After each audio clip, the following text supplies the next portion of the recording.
Hi everyone. I was not intending on uploading this.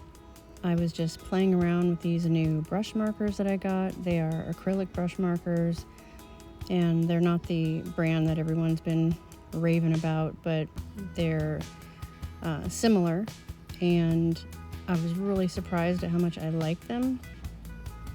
And I was just, like I said, messing around with them to see how they worked, and I was doing some playing around with my filming and camera angles at the same time to see if I can get a better shot while also not getting my head in the way too much, because trying to get close to see what I'm doing and film at the same time has been quite challenging. So I'm was trying out a couple of different things, but I was super surprised at how much I liked these and how just how fun they were to use. So this video is kind of short, and yeah, I just thought maybe I would come on here and talk to you guys about these because they were so awesome. I'm not really used to acrylic markers. I do have some Posca pens and some other types of acrylic markers from, I don't know, years ago when I thought I could get into them. The difference being the brush makes all the difference. I mean, the sensory experience is worth it just alone. So yeah, it's really soft on the paper. It just glides. The paint is not super chalky like the Posca pens and some of the other acrylic markers. It's more like ink actually than it is paint. It's definitely opaque. You can layer it, and I didn't have a sketch going into this. Like I said, I was just playing with these, trying them out.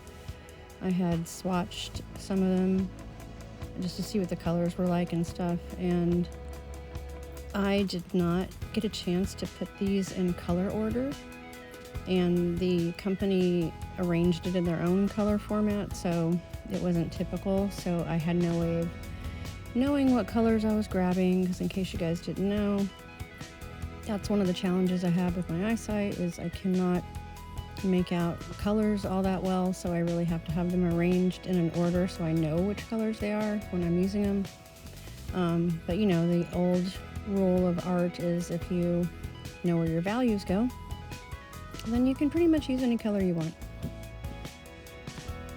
And that's what I was doing when I grabbed these, which I found out later were blues. I always grab a black and a white to intensify the color value, but I figure if I grabbed 3 colors in between of a mid-tone value, it really didn't matter what colors they were.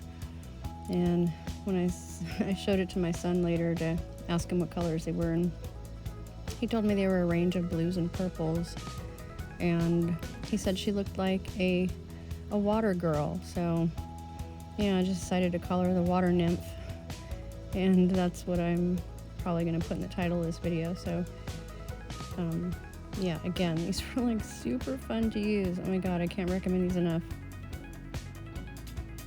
I'll probably end up doing a little video review on this brand so that you guys can check them out yourself if you want. And I mean, they're so fun to use. They have so many different applications. They go on so many different surfaces, but you know, I'm just trying to draw some stuff, so I'm usually just going to be working on paper.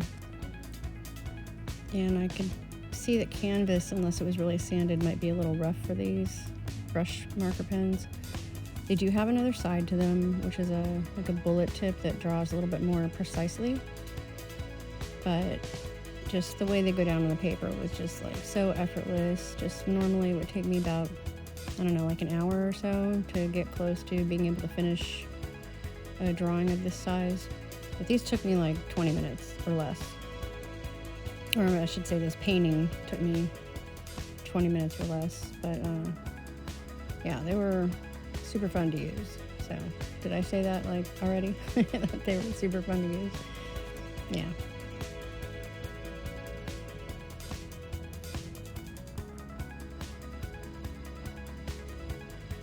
yeah, so I hope you enjoyed my blue girl. And if you do have acrylic markers, how do you like them? What do you use them for? Do you draw with them, or do you paint on other surfaces? Or yeah, let me know down in the comments if you guys are familiar with acrylic brush markers.